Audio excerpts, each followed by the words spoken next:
नमस्कार. आपण तिसऱ्या सेशनसाठी भेटतोय. अ, मला कमेंटमध्ये सांगा, माझा आवाज येतोय तुमच्यापर्यंत की नाही येतंय? जे कोणी जॉइन झालेत, त्यांनी मला सांगा की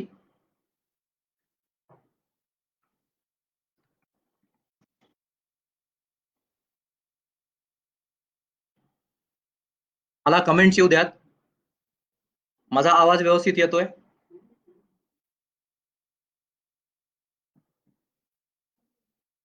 okay. Good morning sir, Kajal. ठीक आहे. छान आहे. कमेंट्स येऊ द्यात. आपण बोलायला सुरुवात करू. आजचा विषय आहे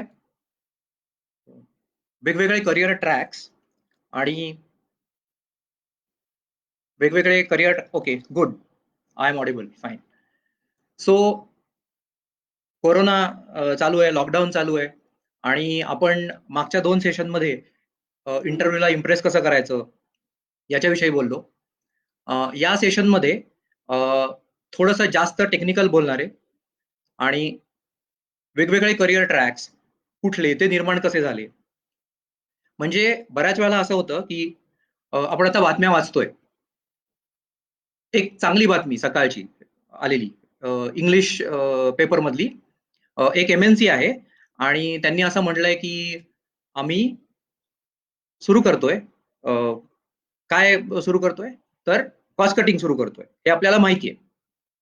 आता कॉस्ट कटिंग होत असेल, काय मोठी गोष्ट आहे. हे आपण डिस्कस पण केलं होतं मागच्या वेळेला.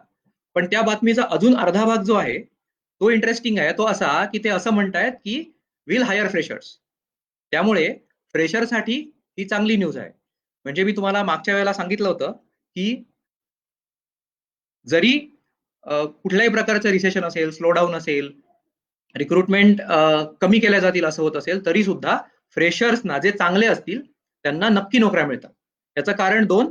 एक म्हणजे फ्रेशर्स स्वतः नवीन काहीतरी करू शकतात, एन्थुसियाझम असतो त्यांच्याकडे. आणि दुसरं, बिझनेसच्या दृष्टीने विचार केला तर त्यांची कॉस्ट कमी असते.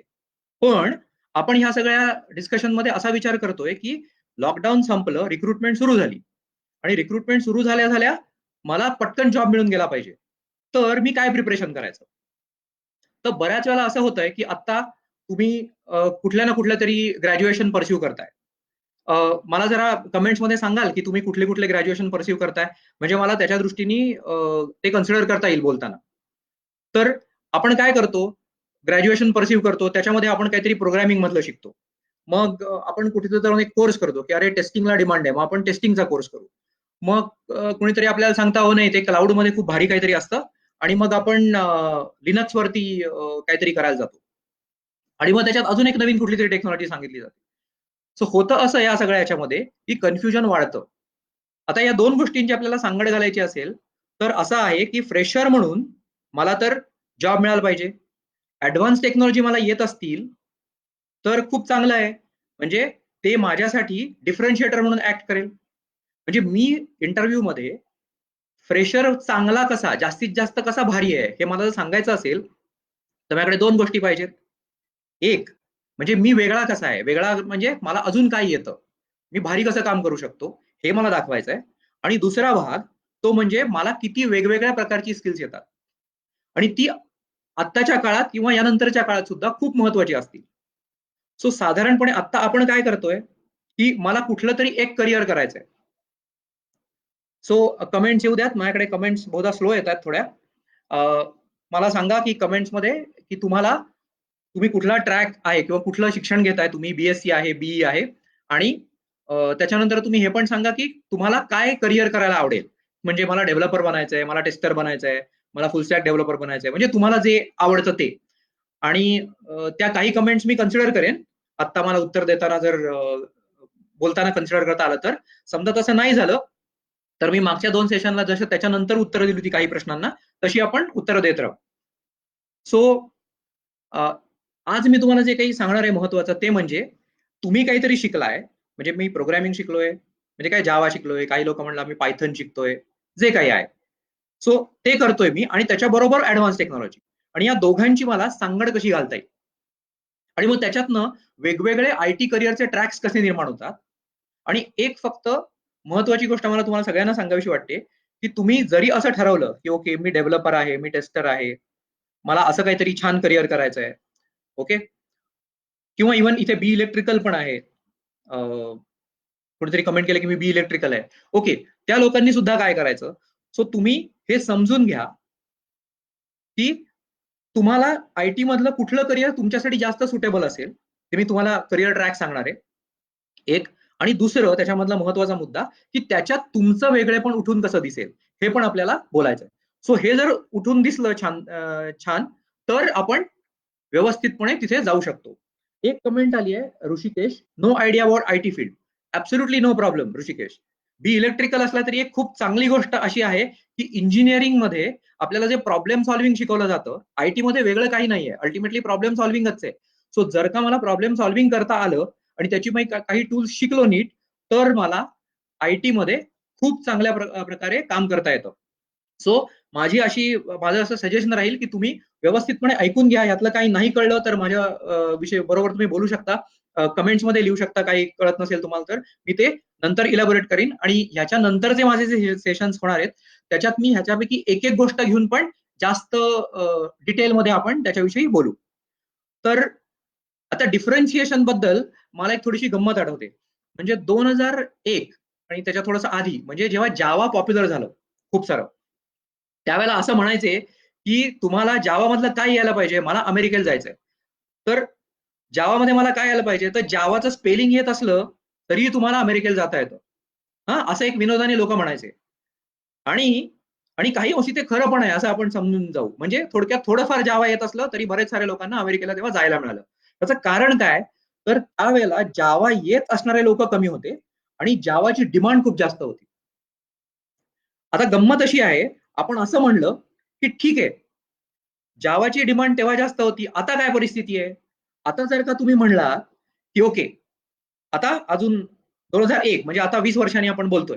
तो म्हणाला, "हो, त्यात काय आहे? आता मी BSc आहे, मी BE आहे आणि मी ना जावामध्ये मला भारी प्रोग्रामिंग करता येतं."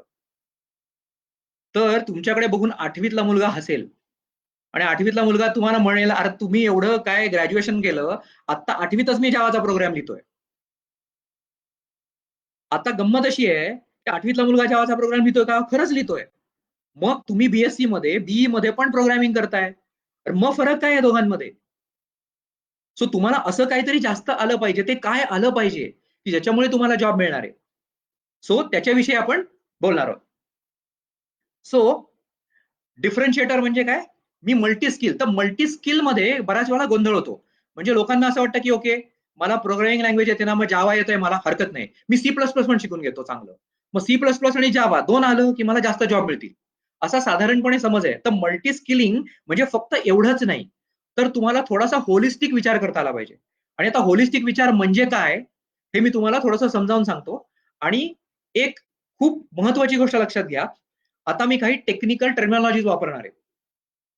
तर त्या टेक्निकल टर्मिनॉलॉजीज मी काही इथे कमेंटमध्ये टाइप पण करेन किंवा माझं सेशन झाल्यानंतर टाइप करेन. तर गंमत अशी आहे, की हे जे कमेंट्स आहेत, म्हणजे ह्या ज्या टेक्निकल टर्म्स मी तिथे वापरणार आहे, त्या तुम्हाला व्यवस्थित समजल्या पाहिजेत आणि त्या तुम्हाला इंटरव्ह्यूमध्ये बोलता आल्या पाहिजेत. आणि सगळ्यात चांगली गोष्ट म्हणजे मी त्या तुम्हाला इथे एक्सप्लेन करणार आहे. म्हणजे ह्याच्यानंतर काय करायचं तुम्ही त्या अजून चांगल्या पद्धतीने त्याच्यावर हुकूमत येण्यासाठी ते मी शेवटी सांगेनच. पण एक महत्वाची गोष्ट लक्षात ठेवा, की यातल्या ज्या टर्मिनॉलॉजीज आहेत, ज्या मी स्ट्रेस करीन, त्या तुम्हाला त्याचा अभ्यास करायचा आहे थोडाफार आणि त्याच्यानंतर इंटरव्ह्यूमध्ये त्या वापरता आल्या पाहिजेत आणि त्या कशा ते पण मी सांगेन. सो आता आपण सुरू करूया.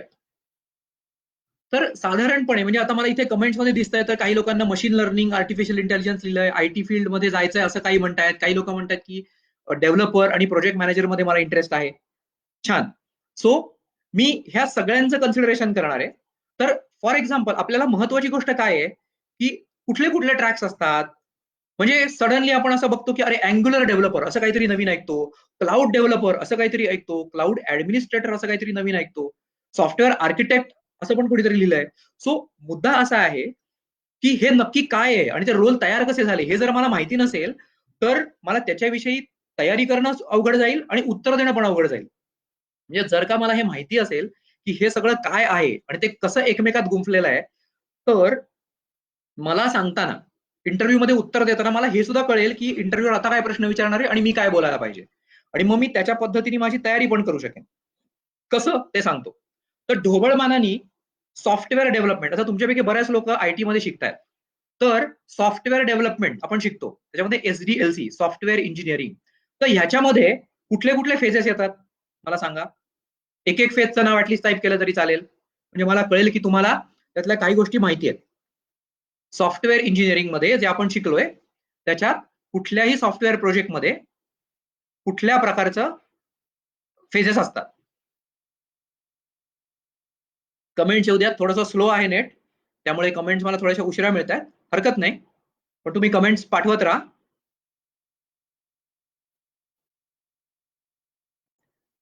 ओके, तुमच्या कमेंट्स येईपर्यंत एक प्रश्न घेतो इथला. I am not a technical person, Dinesh म्हणतोय. I don't know coding and I make career in software testing. Excellent. Okay, याच्याविषयी आपण बोलणारच आहोत. म्हणजे मी थोडं आज कव्हर करणार आहे, थोडं माझ्या सॉफ्टवेअर टेस्टिंगच्या सेशन मध्ये पण कव्हर करणार आहे. तर दिनेश, नक्की होऊ शकतं हे. तू टेक्निकल पर्सन नाहीयेस असं म्हणतोयस, तर टेक्निकल पर्सन नाहीये म्हणजे मला ज्या माणसाला टेक्निकल काहीच कळत नाही असं असेल तर तो माणूस टेक्निकल पर्सन नाही असं आपण म्हणू.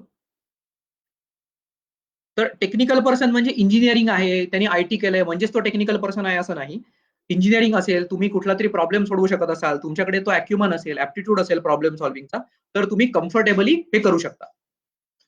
सो सॉफ्टवेअर इंजिनिअरिंग मध्ये किंवा SDLC ज्याला आपण म्हणतो, त्याच्यामध्ये साधारणपणे आपण हे बघतोय की हे 5 फेजेस असतात. कुठले? एक म्हणजे, आता कमेंट्स यायला लागल्या, रिक्वायरमेंट्स असतं, काही लोक अनालिसिस पण म्हणतात. मी ढोबळमान आणि मी म्हणतोय रिक्वायरमेंट्स आहेत, डिझाईन आहे, कोडिंग आहे, टेस्टिंग आहे आणि डिप्लॉयमेंट आहे. बरोबर, असे आपण 5 गोष्टी शिकतो. आता गंमत अशी आहे, मी फक्त जावा प्रोग्रामिंग शिकलो किंवा मी ऍडमिनिस्ट्रेशन शिकलो किंवा सॉफ्टवेअर टेस्टिंग शिकलो, मला या सॉफ्टवेअर डेव्हलपमेंट SDLC लाईफ सायकलची काय घेणं देणं आहे. ज्यांना प्रोजेक्ट मॅनेज करायचा ते शिकू देत, असं साधारणपणे आपला अप्रोच असतो. पण जर तुम्हाला हे कळलं की सॉफ्टवेअर कसं डेव्हलप केलं जातं, त्याच्यात कुठले क्रुशियल कॉम्पोनंट आहेत, ते कसे करायचे, हे जर का मला कळलं, तर आपण खूप चांगल्या पद्धतीने नवीन टेक्नॉलॉजीची सांगड घालू शकतो या सगळ्याची. तर ती कशी? तर आता हे सगळे 5 भाग आहेत ना, ते मी आपल्याला समजण्यासाठी 3 तुकड्यात आपण डिवाइड करू. पहिला भाग काय? डेव्हलपमेंट, ज्याच्यामध्ये कोडिंग केलं जातं, डिझाइन केलं जातं. दुसरा भाग आहे तो टेस्टिंग, म्हणजे जे कोडिंग आहे केलेलं ते रिक्वायरमेंट्स प्रमाणे आहे का, असं टेस्टिंग करून क्वालिटी टेस्ट केली जाते त्याची. आणि तिसरी गोष्ट जी आहे ती डिप्लॉयमेंट, म्हणजे ते ऍक्च्युली प्रोडक्शन वरती टाकून, प्रोडक्शन म्हणजे जे वापरतो आपण लाईव्ह, तर त्याला प्रोडक्शन म्हणतात. तर ते प्रोडक्शन इन्फ्रास्ट्रक्चर इंजिनियर्स मॅनेज करतात, म्हणजे त्याला ऍडमिनिस्ट्रेटर्स वगैरे म्हणतात. सो हे 3 हे ढोबळमानाने मोठे भाग झाले आपल्या सॉफ्टवेअर डेव्हलपमेंटचे. आता ह्याच्यामध्ये काय प्रॉब्लेम्स होते आणि आता काय प्रॉब्लेम्स आले आणि त्याच्यामुळे कुठल्या टेक्नॉलॉजी कशा इंट्रोड्यूस झाल्या, हे जर आपल्याला आत्ताच कळलं, तर तुम्हाला त्याच्यानंतरचा अप्रोच जो पुढचा आहे आपला, तो घेणं अतिशय सोपं जाईल. आता ते कसं करायचं? सो आपण डेव्हलपमेंट पासून सुरुवात करू. तर इथे मला कमेंट्स आल्यात, रिक्वायरमेंट अनालिसिस म्हणतात, काही अनालिसिस म्हणतात, डिझाईन म्हणतात. गुड. सो हे तुम्हाला माहिती आहे ऑलरेडी. तर आणि काही लोकांना हेही माहिती असेल की आपण इथे एक जे मॉडेल वापरतात त्याला वॉटरफॉल मॉडेल असं म्हणतात. आणि काही लोक असं म्हणतात, ते मी कमेंटमध्ये टाईप केलंय वॉटरफॉल मॉडेल. सो त्याच्यामध्ये कसं असतं की रिक्वायरमेंट्स होतात, त्याच्यानंतर डिझाईन होतं, मग कोडिंग होतं, मग टेस्टिंग होतं आणि मग क्लायंटला ती सिस्टीम मिळते.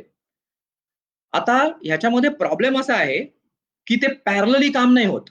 म्हणजे एकदा रिक्वायरमेंट्स बघितल्या की त्याच्यासाठी मी किती वेळ, काहीतरी वेळ घेणार, मग मी डिझाईन करणार, त्याच्यानंतर मी कोडिंग करणार, त्याच्यानंतर टेस्टिंगला देणार. सो प्रॉब्लेम असा होता पूर्वी की हे सगळं करायला रिक्वायरमेंट फेज किती, 2 महिने, मग डिझाईनला किती वेळ लागेल, मग टेक्नॉलॉजी बघू आम्ही कुठल्या कुठल्या जावा वापरायचं ठरवू का, डॉटनेट वापरायचं ठरवू का, क्लाउड वरती आणि काय करायचं ठरवू, असं विचार करायचे आणि त्याच्यानंतर मग ते डेव्हलपमेंट व्हायला जायचं. सो हे करायला मी रिक्वायरमेंट दिली, मी क्लायंट आहे आणि मला आता रिक्वायरमेंट पुढे त्या फुलफिल करायच्या आहेत कोड लिहून.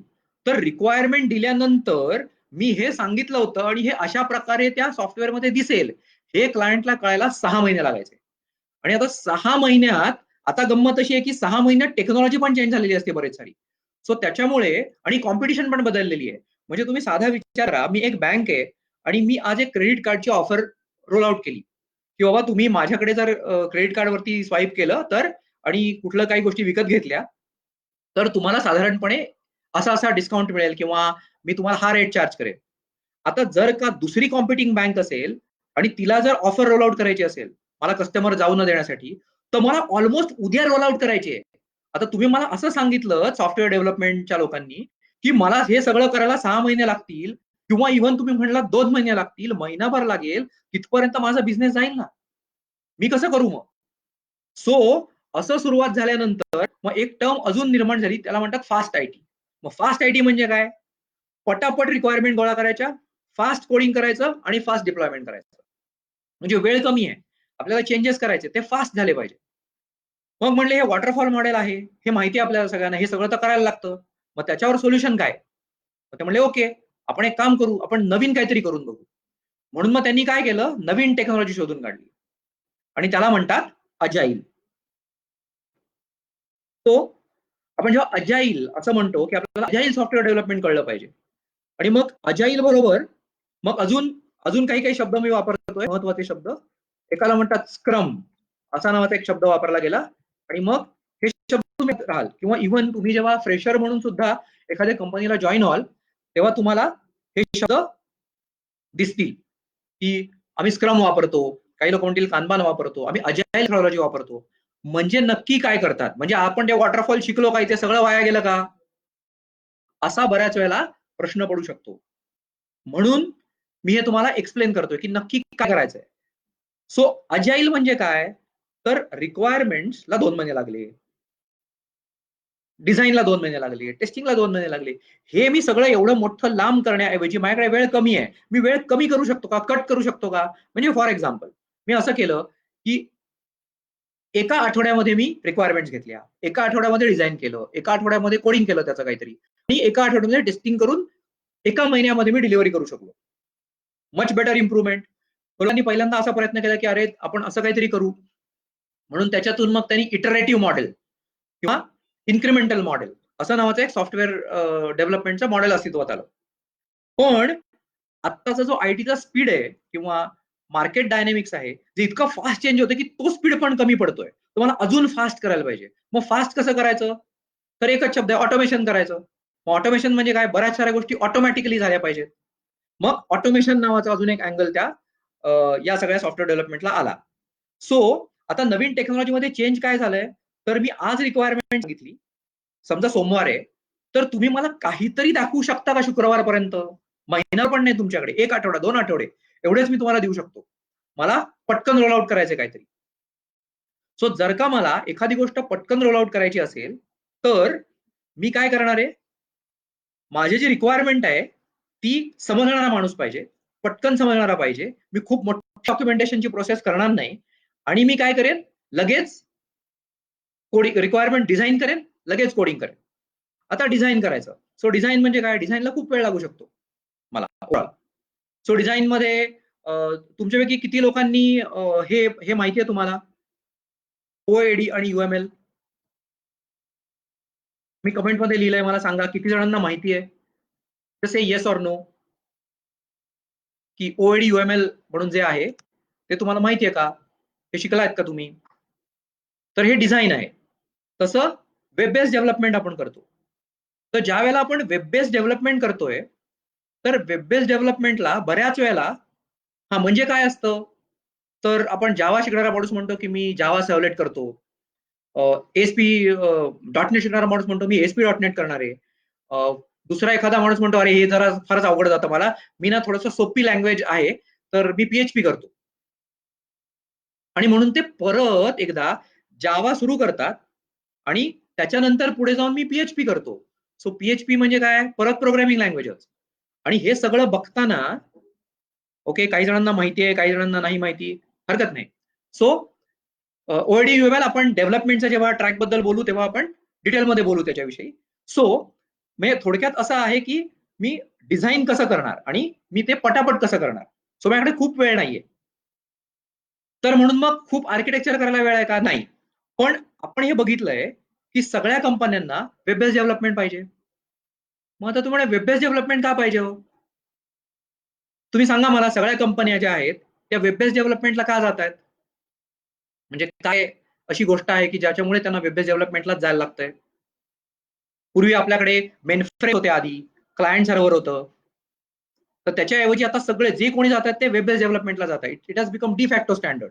त्यामुळे तुम्हाला फ्रेशर म्हणून काय यायला पाहिजे? तर नुसतं एक प्रोग्रामिंग लँग्वेज येऊन उपयोग नाही.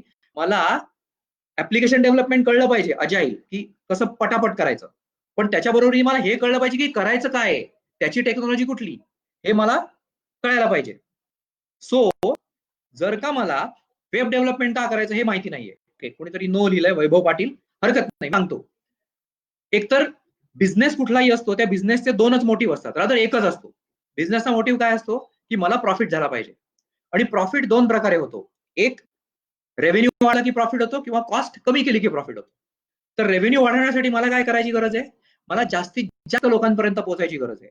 तर जर मी वेब बेस्ड टेक्नॉलॉजीला गेलो तर काय होईल? मी जास्तीत जास्त लोकांपर्यंत पोहोचू शकेन. जगात कुठल्याही लोकांना माझ्या सर्व्हिसेस देता येतील. त्याच्यामुळे लोकांनी जास्तीत जास्त वेब बेस्ड डेव्हलपमेंट करायला सुरुवात केली. आता गंमत अशी आहे की ज्या वेळेला मी वेब बेस्ड डेव्हलपमेंट करतो तेव्हा आपल्याला काय माहितीये? आपण ब्राउझरमध्ये काहीतरी ऍक्सेस करतो. एक त्याला म्हणतात वेबसाईट. सो वेब ऍप्लिकेशन आहे, ते मी ब्राउझरमध्ये ऍक्सेस केलं. सो जेव्हा मी ते ऍक्सेस करतोय तेव्हा पूर्वीच्या काळी, म्हणजे जेव्हा क्लायंट सर्व्हर होतं त्यावेळेला तो जो सर्व्हर होता तो माझ्याच बिल्डिंगमध्ये होता, आणि त्याच्यावरून मी ऍक्सेस करू शकत होतो तोही माझ्याच बिल्डिंगमध्ये होता, किंवा बाजूच्या बिल्डिंगमध्ये जास्तीत जास्त. त्याच्यामुळे त्या दोघांना डिस्टन्स जे होतं ते खूप कमी होतं. पण जेव्हा तुम्ही इंटरनेटवरती एखादी गोष्ट करताय तेव्हा तुमचं डिस्टन्स खूप जास्त होत आहे. खूप जास्त म्हणजे थाउजंड्स ऑफ किलोमीटर्सनी डिस्टन्स वाढलंय. आता माझे चॅलेंजेस पूर्णच वेगळे आहेत. म्हणजे पहिल्यांदा मी असं म्हणू शकत होतो, ओके, तुम्ही व्हिज्युअल बेसिकच वापरा, माझं ऍप्लिकेशन वापरायचं असेल तर तुम्हाला विंडोजच ऑपरेटिंग सिस्टीम घ्यायला पाहिजे, तुम्ही युनिक्स वापरत असाल तर मला चालणार नाही. असं एक अप्रोच असू शकला असता पूर्वी. आता असं आहे की जगाच्या दुसऱ्या कोपऱ्यात बसलेला माणूस जेव्हा तुमची वेबसाईट बघतोय तेव्हा तो काय वेबसाईट वापरतो, त्या म्हणजे कुठलं ऑपरेटिंग सिस्टीम वापरतोय, कुठलं हार्डवेअर वापरतोय, तुमचा शून्य कंट्रोल आहे. मग आता काय करायचं? असं जर का असेल, माझा कंट्रोल शून्य आहे, तर मला अशी सिस्टीम लागेल जी प्लॅटफॉर्म इंडिपेंडंट आहे. म्हणून हा नवीन शब्द तयार झाला, प्लॅटफॉर्म इंडिपेंडंट. मग प्लॅटफॉर्म इंडिपेंडंट काय असतं? म्हणून मग त्यांनी प्रोटोकॉल डिझाईन केला, त्याचं नाव आहे HTTP, hyper text transfer protocol. तो टेक्स्ट म्हणजे काय? आता टेक्स्ट असतं, म्हणजे फॉर एक्झाम्पल तुम्ही विचारला आस्की टेक्स्ट म्हणजे माझं नाव. ठीक आहे, माझ्याकडे एक्स अमाऊंटचे पैसे आहेत, सो ती अमाऊंट, किंवा माझा नंबर हा आहे, हा नंबर, माझा आधार नंबर, आधार कार्डचा नंबर हा आहे, हा नंबर. सो आपण ऍक्च्युली व्यवहारात गोष्टी डील करतो त्या कशात? नंबर आणि नावात करतो. म्हणजे आस्की टेक्स्ट मध्ये रिप्रेझेंटेशन होऊ शकतं. आता स्मॉल ए किंवा कॅपिटल ए हा युनिक्स वरती आणि विंडो वरती स्मॉल ए आणि कॅपिटल एच असतो. सो जर का मी असा प्रोटोकॉल डिझाईन केला जो टेक्स्ट वरती आहे, तर मला सोपं जाईल कम्युनिकेट करायला. कुठलाही प्लॅटफॉर्म तरी मला फरक पडत नाही. मग ते म्हणले, ओके, छान आहे, हे आपण करू शकतो. पण आता प्रॉब्लेम असा आहे की हे टेक्स्ट जे आहे ते वाहून न्यायला त्या दोन कम्प्युटर्स मध्ये एक पाईप लागेल, त्याला नेटवर्क म्हणतो आपण. त्या नेटवर्कला जो पाईप असेल त्या पाईपचा एक एंड एका ऑपरेटिंग सिस्टीम मध्ये, दुसरा एंड दुसऱ्या ऑपरेटिंग सिस्टीम मध्ये. आता हे कसं काय चालायचं? त्यामुळे आपल्याला असा एक पाईप शोधून काढला पाहिजे की जो इकडून तिकडे टेक्स्ट घेऊन जाईल, पण त्याचा पाईपचे दोन दोन वेगळ्या ऑपरेटिंग सिस्टीम मध्ये असतील. मग म्हणून काय करायचं आता? म्हणून एक तरी प्रोटोकॉल शोधून काढा, आणि तो प्रोटोकॉल अतिशय पॉप्युलर झाला. तुम्हाला माहिती आहे त्या प्रोटोकॉलचं नाव? किती जणांना लक्षात आहे हा प्रोटोकॉल? आणि त्या प्रोटोकॉलचं नाव आहे TCP/IP. सो म्हणजे मी हे तुम्हाला का सांगतोय लक्षात घ्या.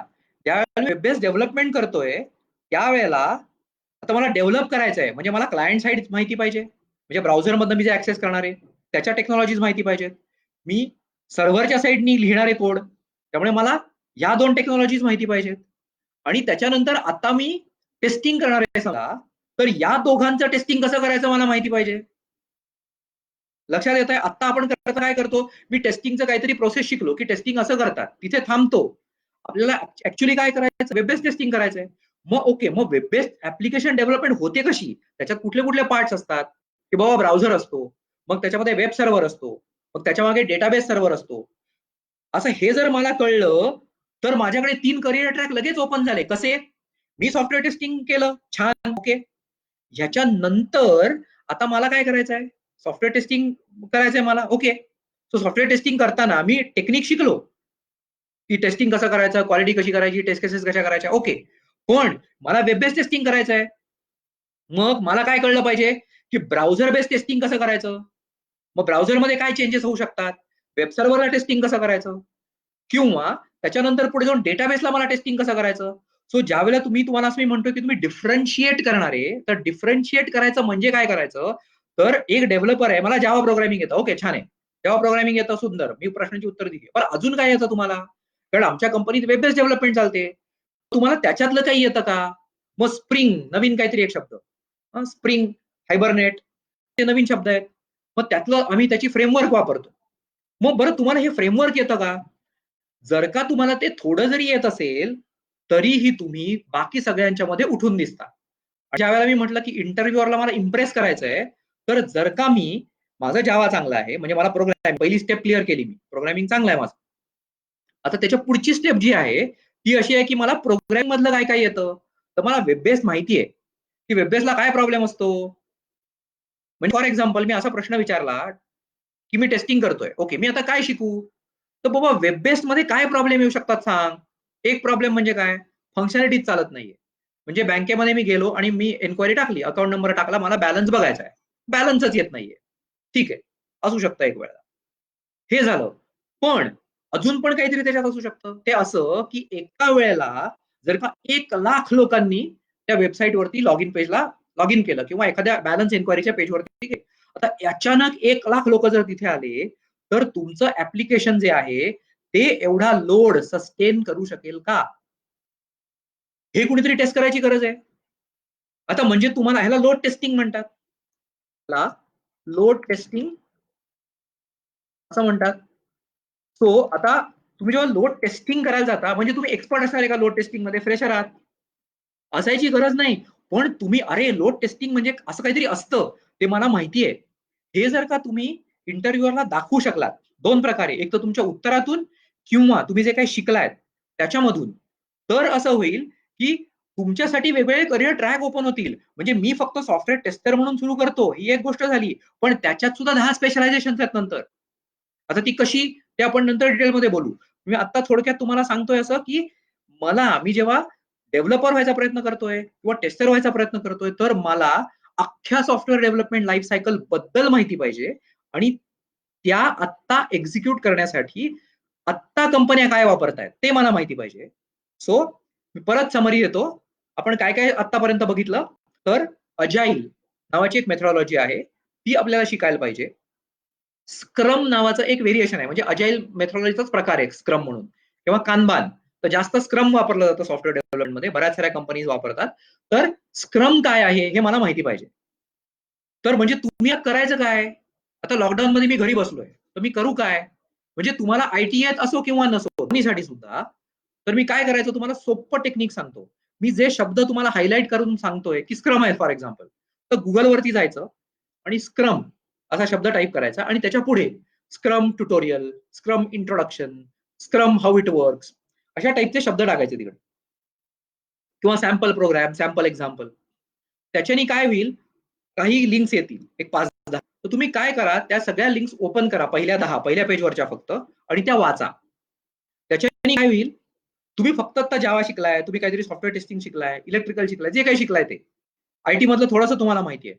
तर हे स्क्रम जे आहे, हे काय आहे? मग ते मला इथे वापरता येईल का? मग त्याच्याशी काय संबंध आहे?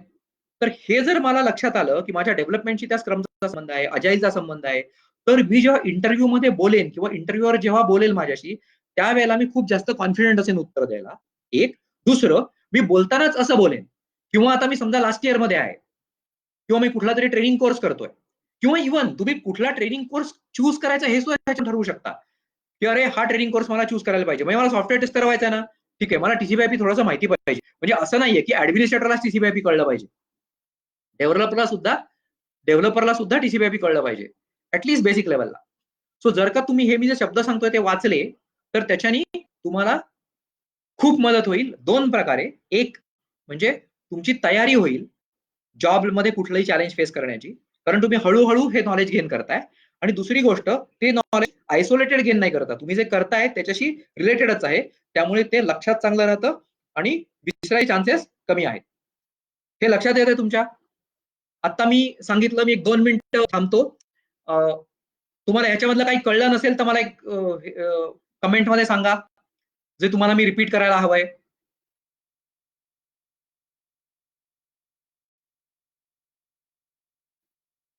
एखादी गोष्ट तुम्हाला जर का कळली नसेल, तर फक्त मला टिक करा तो शब्द. मी आतापर्यंत आपण अजाईल बद्दल बोललो, स्क्रम बद्दल बोललो. स्क्रम ही एक मेथड आहे. मी त्याबद्दल खूप डिटेलमध्ये सांगितलं नाहीये, पण ती वापरली जाते आणि ते तुम्हाला वापरायचं आहे. आणि ते स्क्रम हे तुम्हाला तसंही कळलं पाहिजे. म्हणजे तुम्ही डेव्हलपर असाल, टेस्टर असाल, नाहीतर ॲडमिन असाल. त्याने काही फरक नाही. आणि इव्हन काही ठिकाणी अजाईल, कान्बान या मेथॉडॉलॉजीज दुसऱ्या इंजिनिअरिंग डिसिप्लिनमध्ये सुद्धा सक्सेसफुली वापरल्या. म्हणजे ते फक्त आयटीचंच आहे सगळं आणि आयटी साठीच त्या प्रोसेसेस डिझाइन केल्यात असं अजिबात नाहीये. सो मला सांगा, कमेंट्स येत आहेत नेट स्लो असल्यामुळे. तर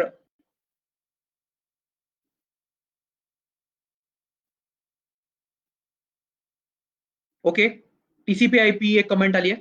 हा, टीसीपी आयपी म्हणजे रादर हा एक नेटवर्किंगचा प्रोटोकॉल आहे जो खूप बेसिक आहे. तर नेटवर्किंगचा प्रोटोकॉल म्हणजे काय? प्रोटोकॉल म्हणजे रूल्स असतात की टीसीपी आणि आयपी. म्हणजे तुम्ही जेव्हा ब्राउझर कुठल्याही, आता सोपं सांगतो, ब्राउझरमध्ये ज्या वेळेला मी, ओके वैभव, तुझ्या प्रश्नाला पण उत्तर देतो.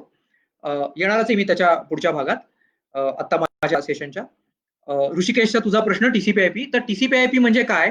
तर जेव्हा तू एखाद्या तुझ्या गुगलच्या फॉर्म वरती गेलास, तर आणि तू जेव्हा फॉर्म भरतो किंवा इव्हन गुगलचा सर्च करतोस, त्यावेळेला ब्राउझर जेव्हा मागच्या म्हणजे गुगल बरोबर कम्युनिकेट करतो, तर तो कम्युनिकेट जे करतो, त्या कम्युनिकेट त्याच्या मध्ये जी एक लेअर आहे किंवा जो पाईप आहे, ही ब्राउझरमध्ये तू टाईप केलेली URL म्हणजे google.com हे तो गुगल पर्यंत नेऊन पोहोचवतो आणि तुझा सर्च जो काही तू करतोस ते तुझ्यापर्यंत उत्तर आणून देतो.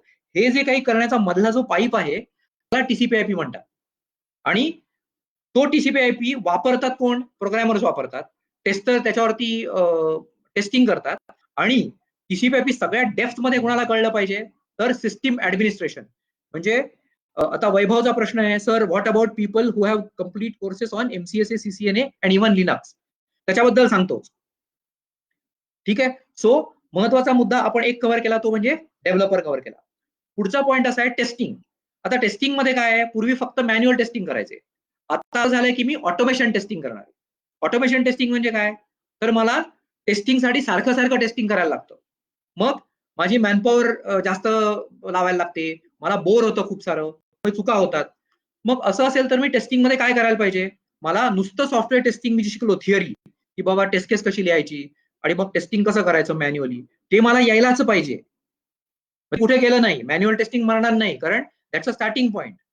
आपल्याला ते आलंच पाहिजे. पण ऑटोमेशन टेस्टिंग म्हणजे टेस्ट ऑटोमेट कशी करायची, मग मला काय, मला टूल्स माहिती पाहिजे. कुठले टूल माहिती पाहिजे?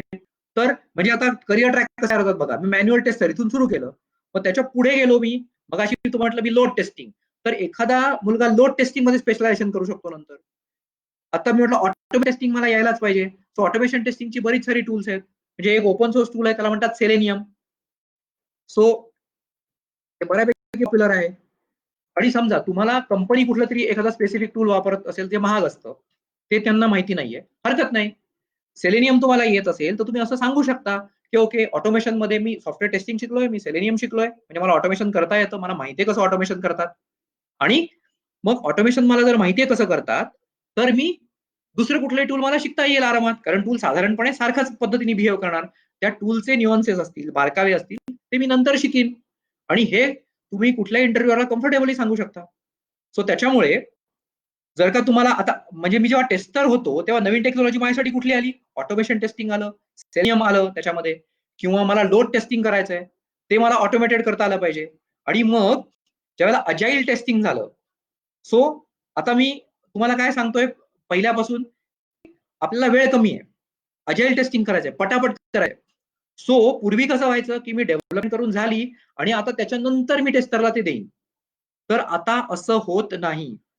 नवीन टर्मिनॉलॉजी इंट्रोड्यूस झाली आहे आणि त्या टर्मिनॉलॉजी DevOps. खूप भारी टर्मिनॉलॉजी आणि खूप चांगली पण. DevOps म्हणजे काय, मी तुम्हाला 3 तुकडे सांगितले, डेव्हलपमेंट, टेस्टिंग आणि ऑपरेशन्स. त्यांनी काय केलं, ते शॉर्ट करण्यासाठी टेस्टिंग अद्ययावत आहे असं म्हणलं आणि डेव आणि ऑप्स एकत्र केले. म्हणजे त्यांना काय म्हणायचंय की क्लायंटनी पूर्वी कसं व्हायचं की मी आता कुठल्या तरी क्लायंटला, क्लायंट आहे, बँक आहे किंवा अजून रिटेल स्टोअर आहे, चेन आहे मोठी, त्यांना मी जेव्हा सांगायचो ओके मी तुम्हाला काय देणार, एवढे डेव्हलपर देणार, मग एवढे टेस्टर देणार, एवढं काम आहे, आणि मग एवढं डिप्लॉयमेंट म्हणजे एवढे ऍडमिनिस्ट्रेटर देणार तुम्हाला, आणि मग आम्ही तुमचं अख्खं वेब ऍप्लिकेशन चालवू, असं डील व्हायचं पूर्वी. आता क्लायंट काय म्हणतो की रिजन आहे किंवा असं कॉस्ट कटिंग आहे, मला काय एवढे पैसे द्यायला जाणार नाही, तर तुम्ही एक काम करा, तुम्ही डेव्हलपर घ्यायचे, टेस्टर घ्यायचे काय ऍडमिनिस्ट्रेटर घ्यायचे, तुमचं ठरवा, तुम्ही एक्सपर्ट आहात आयटी, मी एक्सपर्ट नाही. मला काय पाहिजे, मला हे 30 लोकांचे पैसे मी देणार तुम्हाला, 30 लोकांमध्ये तुम्हाला जे करायचं ते करा. आता प्रॉब्लेम काय लक्षात घ्या, आपण ज्या आयटी कंपनी रिक्रूट करणार आहे त्यांचं चॅलेंज काय आहे, आता त्याच्यामध्ये मी लोक कसे घेणार, मी असं म्हटलं की 30 डेव्हलपर घेतले तर टेस्टिंग कोण करणार, असा प्रॉब्लेम आहे. त्यामुळे मला कॉम्बिनेशन घ्यायला लागेल. हा एक भाग झाला. पण दुसरा भाग अजून गमतीशीर असा आहे की ज्या वेळेला लोक टेस्टिंग करत असतील तेव्हा मी डेव्हलपर गप्प बसवणार आहे का, नाही. I will have a revenue loss, कारण रिसोर्सेस बसून राहतील. मग मी ऑप्टिमाइज करायचा प्रयत्न करणार. म्हणजे काय करणार, मी असं म्हणणार की ठीक आहे, अरे डेव्हलपर आहे ना, मी थोडंसं टेस्टिंग शिकवतो ना तुला, आणि डेव्हलपर आहे तर टेस्टिंग उत्तम करता येईल तुला, काहीच प्रॉब्लेम नाही. तर तो टेस्टर आहे त्याला मी सांगेन, अरे थोडंफार प्रोग्रामिंग पण तुला यायला हरकत नाही, तू थोडंफार प्रोग्रामिंग तू केलंस तर मला प्रोग्रामिंग आणि टेस्टिंग दोन्ही करता येईल. आणि त्यामुळे काय होईल, तर तुम्ही ज्या वेळेला म्हणजे जॉबमध्ये ज्या वेळेला रिक्रुटमेंट होईल तेव्हा तुम्ही जर असं सांगू शकलात, नाही नाही माझी स्पेशालिटी काय, डेव्हलपर आहे, मी चांगलं डेव्हलप करतो, मला जावा येतं, पायथन येतं, किंवा तुम्ही सांगितलं ते. पण त्याच्या बरोबरीने तुम्ही सांगितलं हो ते ऑटोमेशन असतं ना, ते मला माहिती आहे, मला टेस्टिंग कसं करतात माहिती आहे, मला युनिट टेस्टिंग येतं, अजाईल स्क्रम मला माहिती आहे, किंवा इव्हन डिप्लॉयमेंट कसं करतात ना ह्याच्याबद्दल थोडासा अंदाज आहे मला, क्लाउड काय असतं माहिती आहे, तर तुम्ही उठून दिसाल. सो त्यामुळे माझी रिक्वेस्ट आहे परत परत की तुम्ही एका गोष्टीवर स्पेशलायझेशन करा, हे बरोबर आहे, पण बाकीच्या सगळ्या गोष्टींबद्दल पण तुम्हाला माहिती असण्याची गरज आहे. आणि त्याचा सोपा उपाय मी तुम्हाला परत सांगतो की टेक्निकमध्ये मी तुम्हाला काय सांगितलं की मी जे शब्द वापरीन इथे ते टेक्निकल शब्द आहेत, ते महत्वाच्या टर्मिनॉलॉजी आहेत ज्या इंटरव्ह्यू मध्ये वारंवार येऊ शकतात किंवा तुम्हाला तुमचं नॉलेज डेमॉन्स्ट्रेट करण्यासाठी तुम्हाला त्या येतील, अशा ज्या आहेत त्याबद्दल तुम्ही गुगलवरती सर्च करून ते कसं तयार करायचं. तर ह्याच्याबद्दल काही शंका आहे आता, कारण ह्याच्या नंतरचा जो भाग आहे पुढचा तिसरा सेशनचा पार्ट, त्याच्यामध्ये मी इन्फ्रास्ट्रक्चर आणि सिस्टीम ऍडमिनिस्ट्रेशन किंवा क्लाउड याच्याबद्दल बोलणार आहे.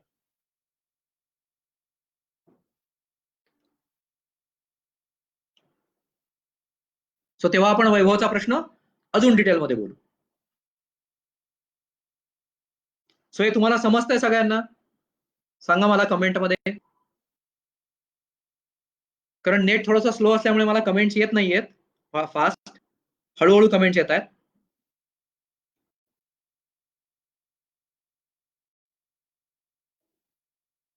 ओके, तुम्ही कमेंट्स टाईप करत राहा, मी त्याच्या पुढच्या आपल्या सेशनला.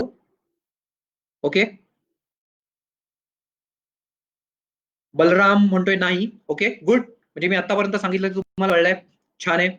सो आता आपण एक नवीन टेक्नॉलॉजी, म्हणजे कोणीतरी सांगितलं अरे क्लाउड आहे ना आणि इन्फॉर्मेशन सिक्युरिटी आणि हॅकिंग म्हणजे असं एकदम काहीतरी भारी आहे, आणि ते तुम्ही केलं ना तर आपल्याला सॉलिड जॉब मिळतात, काहीच प्रॉब्लेम नाही. आता कमेंट यायला लागल्या, छान. ओके, सो आता मग ते डेव्हलपर आणि टेस्टरला माहिती का ते क्लाउड काय असतं का, ते फक्त ऍडमिनिस्ट्रेटरच माहिती पाहिजे, आणि ज्या लोकांनी ऍडमिनिस्ट्रेशन काहीतरी शिकलंय त्यांनी कसं बघायला पाहिजे त्याच्याकडे, ठीक आहे, हे पण सांगतो. सो क्लाउड, आता पहिल्यांदा प्रॉब्लेम समजून घेऊ आपण, क्लाउड अस्तित्वात का आलं. तर एक तुम्हाला छान बिझनेस केस सांगतो. लक्षात घ्या, असं झालं की माझ्याकडे विंडोज मशीन आहे आणि मी व्हिज्युअल बेसिक मध्ये एक ऍप्लिकेशन दिलं, असं घटकावर धरून चालू आपण, आणि ते व्हिज्युअल बेसिकचं मी डेलिव्हर्ड यासाठी घेतोय की ते ऍप्लिकेशन चालवायला मला विंडोज ऑपरेटिंग सिस्टीमच लागते. आता मला जर विंडोज ऑपरेटिंग सिस्टमच लागत असली आणि मी जर का व्हिज्युअल बेसिकचं ऍप्लिकेशन डेव्हलप केलं किंवा वेब बेस्ड ऍप्लिकेशन डेव्हलप केलं, काय धरा तुम्ही, पण मी असं म्हणतोय की ते फक्त विंडोज ऑपरेटिंग सिस्टीमवरच चालेल. आणि आता मला काय करायचंय, बिझनेस वाढवायचा आहे. ते ऍप्लिकेशन जे विंडोज युजर होते त्या सगळ्यांना विकलं. इथे मी विंडोजचं एक्झाम्पल एक एक्झाम्पल म्हणून घेतलं की एक ऑपरेटिंग सिस्टीम म्हणून. ठीक आहे. आता गंमत अशी आहे, नंतर मी असा सर्वे केला, अरे बरेच सारे लोक लिनक्स वरती पण आहेत. मग आता मला माझं ऍप्लिकेशन त्यांचे पण द्यायचंय. मग आता मी काय करू, मला सांगा, माझ्याकडे ऑप्शन काय आहे. मला मी एक ऍप्लिकेशन लिहिलंय, ते व्हिज्युअल बेसिक मध्ये आहे आणि मला आता ते ऍप्लिकेशन लिनक्स वरती द्यायचंय लोकांना. तर माझा प्रॉब्लेम असा आहे की ते लिनक्स वरती चालणारच नाहीये. तर मी काय करू, तुम्ही सांगू शकाल मला काय करता येईल.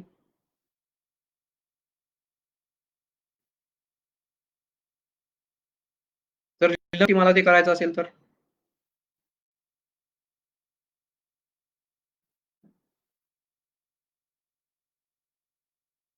किती लोक जावा प्रोग्रामर्स आहेत माहिती आहे लोकांना. मला सांगा, मी समजा जावा डाउनलोड केलं ऍप्लिकेशन, तर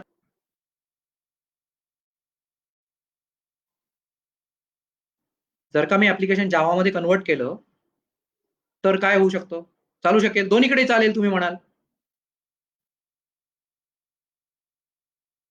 हा एक ऑप्शन झाला. हो, पण मला जावात ऍप्लिकेशन लिहायला लागेल ना. माझ्याकडे आता विंडोज वरतीच ऍप्लिकेशन आहे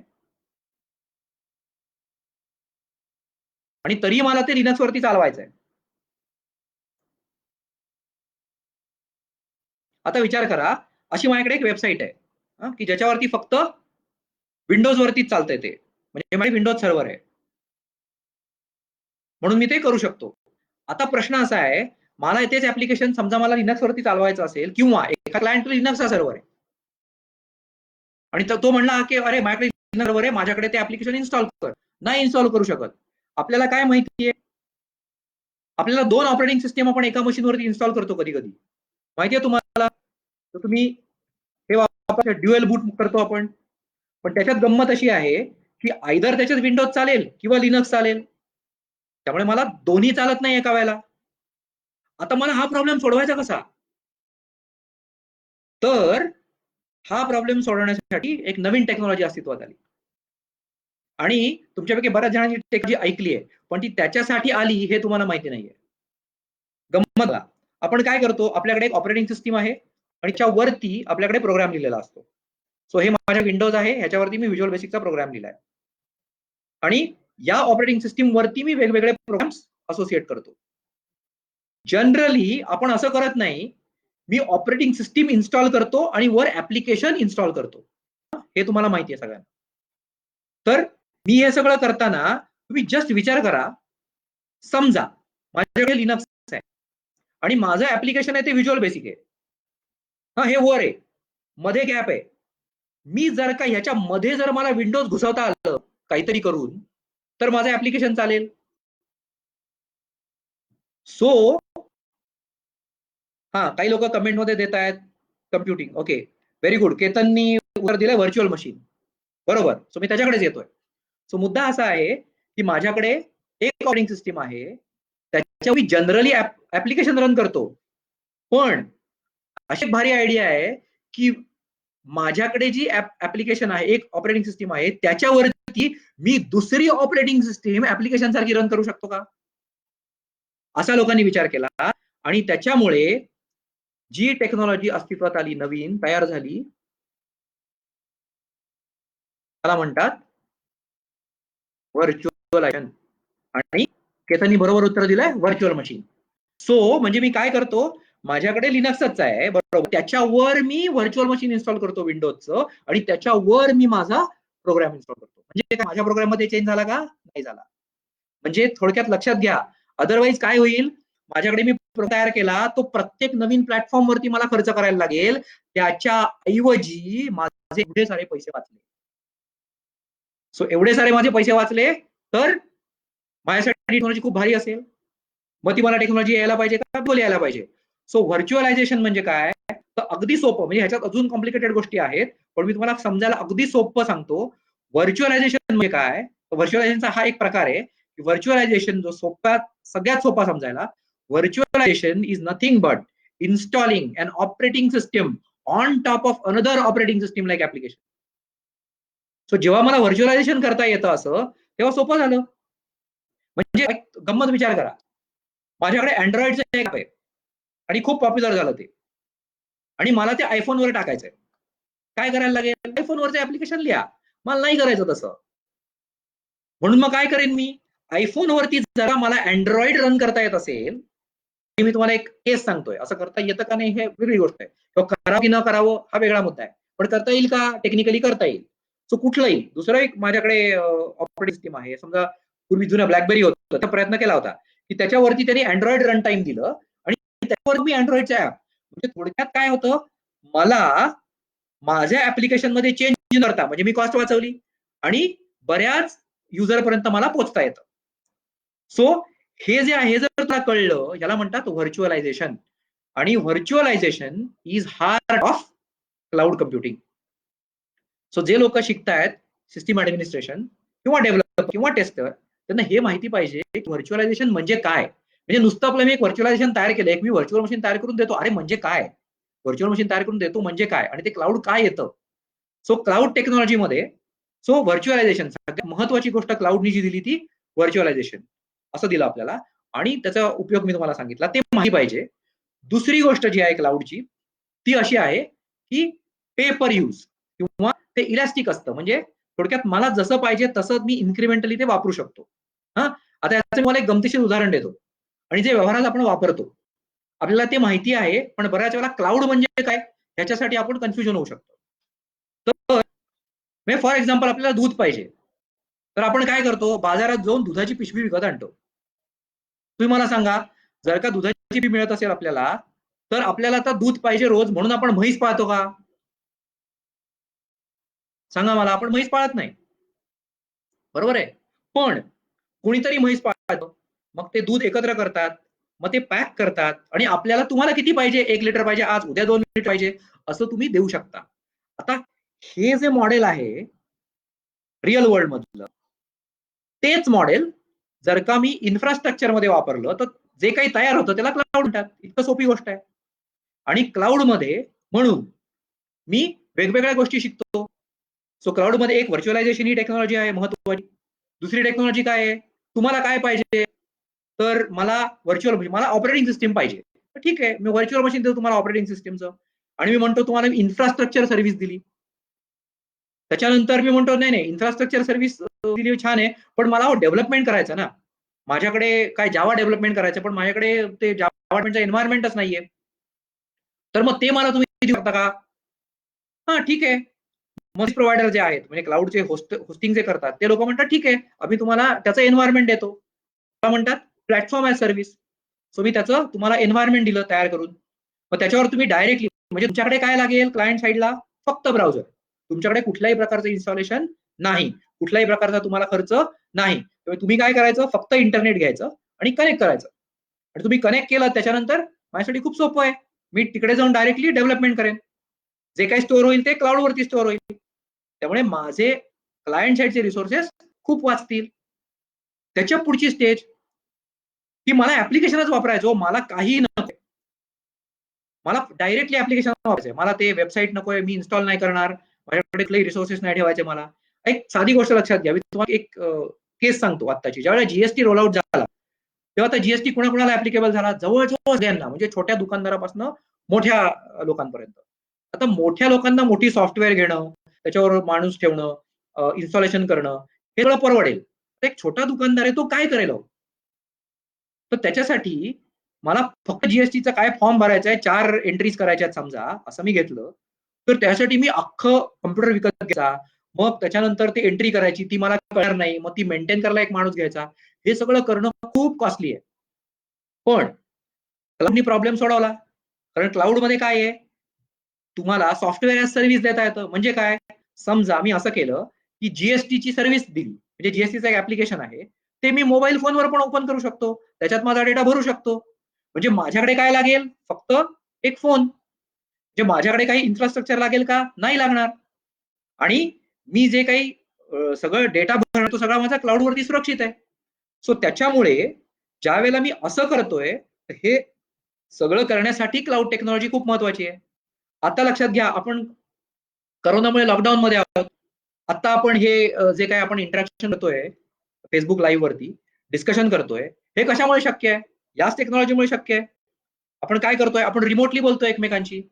सो आता काय होणार आहे, की रिमोटली कसं बोलायचं, कसं रिमोटली टेस्टिंग कसं करायचं, रिमोटली कोडिंग कसं करायचं, हे सगळ्या डेव्हलपर्सना शिकायला लागणार आहे, टेस्ट शिकायला लागणार आहे आणि हे सगळं मॅनेज कसं करायचं, हे ऍडमिनिस्ट्रेटर्सना शिकायला लागणार आहे.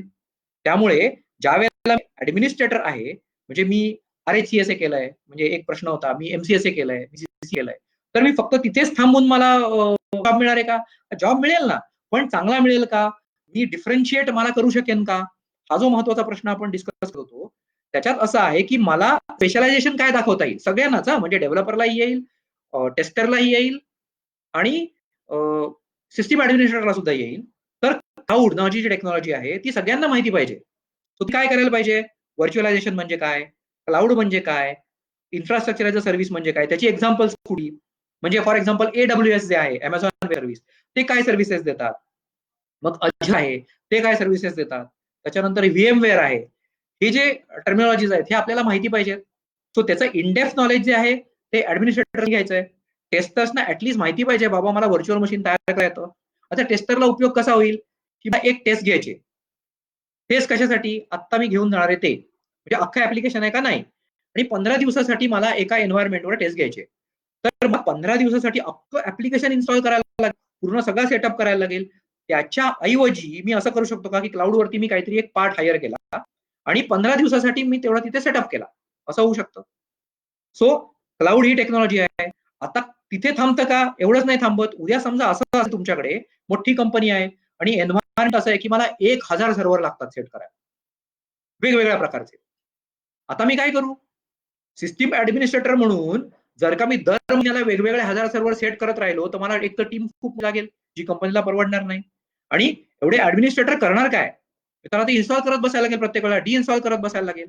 सो हे सगळं मला करण्यापेक्षा माझ्यासाठी सोपी गोष्ट आहे. मग असा विचार झाला, की आपण जर डेव्हलपमेंटमध्ये ऑटोमेशन आणू शकतो, टेस्टिंगमध्ये ऑटोमेशन आणू शकतो, तर मग इन्फ्रास्ट्रक्चरमध्ये ऑटोमेशन का नाही आणायचं?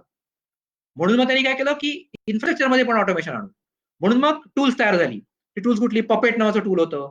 आता जे सगळ्यात पॉप्युलर टूल आहे, जे मी मागच्या वेळेलाही सांगितलं होतं, त्या टूलचं नाव आहे Ansible. ते मी टाइप केलं इथे कमेंटमध्ये. सो तुम्हाला म्हणजे आता मला काय करायचं आहे, मला 1000 सर्व्हर इन्स्टॉल करायचे. बघा किती वेळ लागेल? तुम्हाला 1000 सर्व्हर दिवसाला 10 तर मी एवढे दिवस लागतील मला. पण तुम्ही जर का Ansible मध्ये स्क्रिप्ट लिहिलं किंवा पपेटमध्ये किंवा कुठल्याही, म्हणजे यापैकी जे टूल्स पॉप्युलर आहेत, जे सोपे आहेत वापरायला, तुम्ही शिकलाय, त्या टूलमध्ये तुम्ही ऑटोमेशन म्हणजे स्क्रिप्ट आहे. ते स्क्रिप्ट तुम्ही लिहिलं, तर काही तासात सर्व्हर क्रिएट होतात. तुम्हाला ते डिइन्स्टॉल करायचे, डिइन्स्टॉल होऊ शकतं. तुम्हाला वेगवेगळे व्हर्जन वेगवेगळ्या ठिकाणी इन्स्टॉल करायचे, होऊ शकतं. सो त्यामुळे ज्या लोकांनी ऍडमिनिस्ट्रेशनच्या अँगलनी प्रवास सुरू केलाय आयटी मध्ये यायचा, त्या लोकांना सुद्धा ऑटोमेशन कळलं पाहिजे. तर ते डिफरन्शिएटर म्हणून ऍक्ट करतील. डिफरन्शिएटर म्हणून त्यांच्यासाठी होईल हे. पण आता मला ऑटोमेशन येतं, पण आता ऑटोमेशन म्हणजे काय सांगा मला? स्क्रिप्ट आहे. आणि स्क्रिप्ट म्हणजे काय? प्रोग्रामिंग आहे. म्हणजे थोडक्यात प्रोग्राम म्हणजे काय? मला अख्खाच्या अख्खा जावा मधला प्रोग्राम लिहायला पाहिजे, .NET मधला प्रोग्राम लिहायला पाहिजे, अशी गरज नाहीये. पण मला प्रोग्राम कळला पाहिजे, तो वाचता आला पाहिजे. प्रोग्रामिंग कसं केलं जातं मला माहिती पाहिजे, डेटाबेस म्हणजे काय माहिती पाहिजे, टेस्टिंग कसं होतं माहिती पाहिजे. हे म्हणजे मला असं ऑलराऊंड माहिती पाहिजे गोष्टी. आणि आत्ताच्या केसमध्ये स्पेसिफिकली जेव्हा आपण घरून काम करतोय, तर तेव्हा काय करायला लागेल? आता लक्षात घ्या, मी घरून काम करतोय, तर मला समजा प्रोग्राम लिहिला आणि क्लायंटने सांगितलं नाही मला तो डिप्लॉय करून दे. आता डिप्लॉय करून देताना समजा तुमचा काही कारणाने सिस्टीम ऍडमिनिस्ट्रेटरवर कॉन्टॅक्ट नाही होऊ शकला, तर तुम्हाला बसून राहायला लागेल. पण जर का तुम्हाला थोडंफार ऍडमिनिस्ट्रेशन येत असेल, ऍडमिनिस्ट्रेशन म्हणजे काय? लिनक्सच्या कमांड्स येत असतील, तुम्ही RHCSA केलं असेल फॉर एक्झाम्पल, म्हणजे बेसिक लिनक्स आणि नेटवर्किंग थोडंसं याच्यामध्ये शिकवलं जातं, किंवा MCSA केलं असेल ज्याच्यामध्ये त्याचा पहिला पेपर, की थोडासा सर्व्हर मला माहिती आहे, मला स्क्रिप्टिंग येतं. तर जर का तुम्ही ते केलं असेल, तर तुमच्यासाठी लॉग इन करणं आणि आतमध्ये वापरणं हे सोपं जाईल आणि that will act as a डिफरन्शिएटर.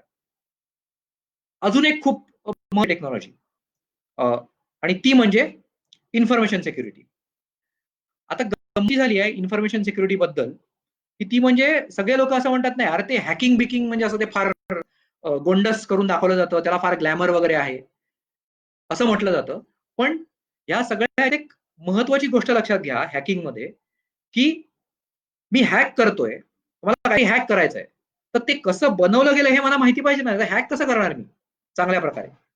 So मला ते माहिती पाहिजे ओव्हरऑल, की मी जे बनवतोय ते चालतंय कसं, ते कसं चालणार आहे.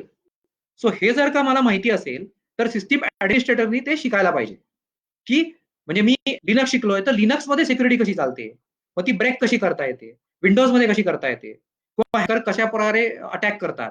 हे जर मला माहिती असेल, तर मी फक्त ऍडमिनिस्ट्रेटरच नाही, तर मी चांगला ऍडमिनिस्ट्रेटर, म्हणजे आपला जो सगळ्या गप्पांचा एम आहे, ध्येय आहे, की आपण असं म्हणतोय की अरे मी बेटर ऍडमिनिस्ट्रेटर कसा होईल, मी बेटर डेव्हलपर कसा होईल, तर हे सांगायचंय. तर ते किंवा तशा पद्धतीने आपण काम करायचंय. तर ते करताना किंवा शिकायचंय जर गरज असेल तर. तर हे करताना मला काय करायला लागणार आहे, तर इन्फॉर्मेशन सिक्युरिटी हे जे काही नवीन ऍडव्हान्स टेक्नॉलॉजी आहे विच इज स्पॅनिंग अक्रॉस. म्हणजे आता डेव्हलपर असेल मी, तर मला सिक्युअर कोड कसं झाले असं कळलं पाहिजे. म्हणजे बघ, मी ज्याला मला अलाइड सगळं नॉलेज आलं, तर मी आता त्याच्या पुढे जातोय. तर पुढे जाताना मी काय म्हणतोय, की अरे मी सिक्युअर कोडिंग कसं करायचं मला माहिती पाहिजे. तर मी अगदी मला करता यायला पाहिजे नाही, पण मी थोडंसं वाचलं तर I can impress interview. Tester असतो, अरे मग ते टेस्टिंग कसं करतात, काहीतरी असतं बाबा, पेनेट्रेशन टेस्टिंग काहीतरी असतं, ते मला माहिती आहे. सो उद्या काही दिवसांनी तुम्हाला जॉब लागल्यानंतर तुम्ही सिक्युरिटी टेस्टर म्हणून स्पेशलायझेशन करू शकता. तिसरं, आता ऍडमिनिस्ट्रेटर्स आहेत.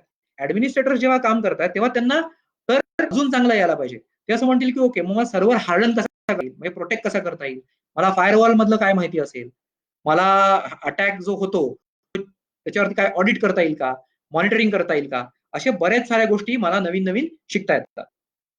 सो टू कन्क्लूड, मेसेज माझा असा आहे की तुम्ही सॉफ्टवेअर डेव्हलपमेंट लाईफ सायकल आणि टेक्नॉलॉजी समजून घ्या, ती कशासाठी आली समजून घ्या, मग त्याच्यात बरोबरीने कुठल्या कुठल्या टेक्नॉलॉजी हे समजून घ्या.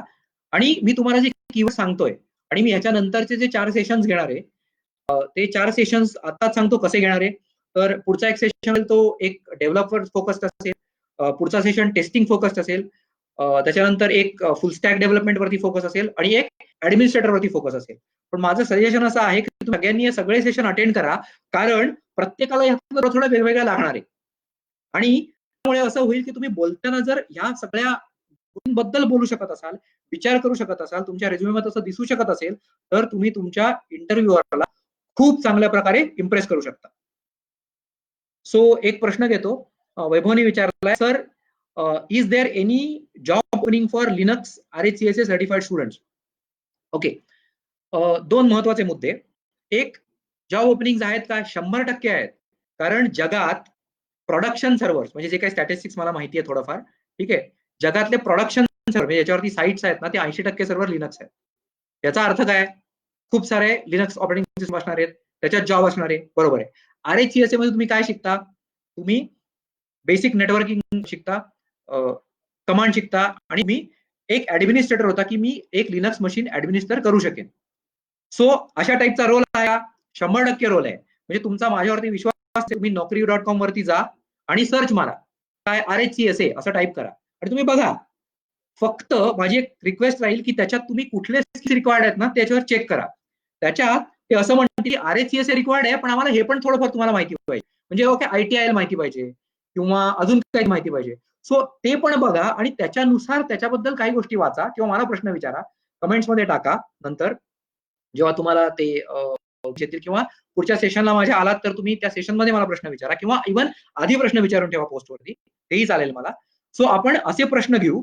सो प्रश्न असा आहे की तुम्ही आता शिकलाय की for example Linux RSA certification केलंय, तर तुमच्याकडे 2 ऍडव्हान्टेज आहेत. एक ऍडव्हान्टेज आहे ते म्हणजे तुम्हाला लिनक्स येतं. दुसरं ऍडव्हान्टेज असं आहे की तुमच्याकडे इंटरनॅशनल सर्टिफिकेशन आहे, जे तुम्ही स्वतः क्लेम नाही मी भारी आहे, तर ते सर्टिफिकेशन आहे. आणि त्या सर्टिफिकेशनचं जे वैशिष्ट्य आहे ते खूप चांगलं आहे. चांगलं आहे ते मला आवडतं अशासाठी की ते मल्टिपल चॉईस क्वेश्चन्स नाहीये. कारण ते कसं आहे, ते जे आहे ते तुम्हाला ऍक्च्युअली परफॉर्म करून दाखवायला लागतं. RHCSA, RHC हे लिनक्सचे सर्टिफिकेशन आहेत रेड हॅटचे किंवा कुठलेही, ते तुम्हाला ऍक्च्युअली परफॉर्म करून दाखवायला लागतं. त्याच्यामुळे तुम्हाला ते येत नसलं ना तर तुम्ही करूच शकत नाही. त्यामुळे तुम्ही RHCSA झालाय म्हणजे तुमच्यावरचा इंटरव्ह्यूवरचा ट्रस्ट खूप जास्त आहे. फक्त तुम्ही इंटरव्ह्यू मध्ये वाटेल तशी उत्तर देऊन माती खायची नाही. म्हणजे थोडा वाईट शब्द, पण तेवढं तुम्ही पाळलं पथ्य तर तुम्हाला नक्की जॉब आहे. पण आत्ता तुमच्याकडे वेळ आहे. तुम्ही RHCS ला कशाला थांबता? तुम्ही RHC करा पाहिजे असलं तर. म्हणजे शिका कमीत कमी. सर्टिफिकेशनचा कॉल तुम्हाला नंतर घेता येईल. आणि मी तुम्हाला जे सगळ्या टेक्नॉलॉजी सांगितल्या, सगळ्या टेक्नॉलॉजी तुम्हाला माहिती असायला हव्यात, कारण तुम्ही डेव्हलपर बरोबर बोलणार आहे, तुम्ही टेस्टर बरोबर बोलणार आहे. तर तो बोलतो ना, हे इन्फ्रास्ट्रक्चरच्या माणसांना कळत नाही. आणि मग त्यांना समजत नाही की अरे गोंधळ झाला. सो जर का गोंधळ होत असेल, तर मग असं होतं की अरे मग तुम्हाला काय येतं? सो त्याच्यामुळे काय होतं, की मग ते असं म्हणतात की अरे ऍडमिनिस्ट्रेटरला हे टेस्टिंग मधलं कळत नाहीये. तर त्याच्यापेक्षा तुम्हाला जे ह्या टर्मिनॉलॉजीज माहिती असतील, या टर्मिनॉलॉजी माहिती असताना तुम्ही अतिशय समर्थपणे किंवा कॉन्फिडेंटली उत्तर देऊ शकता आणि त्याच्यामुळे तुम्ही फक्त इंटरव्ह्यू नाही तर तुम्ही जेव्हा जॉबमध्ये जाल तेव्हा सुद्धा उठून दिसाल आणि तुमच्याकडे खूप लोक येतील. ते म्हणतील तुम्हाला अरे तुम्हाला खूप भारी माहिती आहेत ना, मला सांग. असं होऊन तुमचं प्रोग्रेसिव्ह करिअर जे आहे ते सुद्धा खूप चांगल्या पद्धतीने चालू शकेल. आज आपण एवढंच कव्हर करूया. आज मी इथेच थांबतो. अजून काही प्रश्नांची उत्तरं द्यायची राहिली असतील तर ते मी कमेंट्समध्ये उत्तरं देईन. आणि ह्याच्या नंतरचे सेशन जे आहेत ते असेच मी दर शनिवारी सेशन्स घेणार आहे आणि ते सेशन्स मी तुम्हाला म्हटलं असं स्पेसिफिक फोकस्ड असणार आहेत आणि त्या गोष्टींची रिलेटेड टेक्नॉलॉजी मी अजून डेप्थ मध्ये डिस्कस करेन. म्हणजे फॉर एक्झाम्पल डेव्हलपरमध्ये मी स्प्रिंग काय असतं का, मग ते मायक्रो सर्व्हिसेस किंवा काहीतरी असतं का, मग ते अजाईल बरोबर कसं एकत्र जातं, किंवा टेस्टिंग मध्ये बोलताना मग सेलेनियम असेल, मग अजून कुठली टूल्स आहेत जी तुम्ही करायला पाहिजेत, किंवा इंटरव्ह्यू मध्ये जर प्रश्न विचारला म्हणजे फॉर एक्झाम्पल मला आयटी मध्ये का जायचंय हे तुम्ही सांगताना आज मी जे काही बोललो, आज मी जे काही शब्द वापरले, ते शब्द जरी तुम्ही सांगू शकलात त्यातले काही शब्द आणि कॉन्फिडेंटली बोलू शकलात की अरे सर हे मला येतं, हे मला माहिती नाहीये पण मला एक्सप्लोर करायची इच्छा आहे, साधारणपणे त्याचा वापर असा होतो असं मला कळलंय, हे मी ऐकलं होतं कुठेतरी. सो असं जर का तुम्ही दाखवलं तर इंटरव्ह्यूअर तुम्हाला नक्की सिलेक्ट करेल. सो मित्रांनो, आता बराच वेळ आपण डिस्कशन केलं. मी आता थांबतो.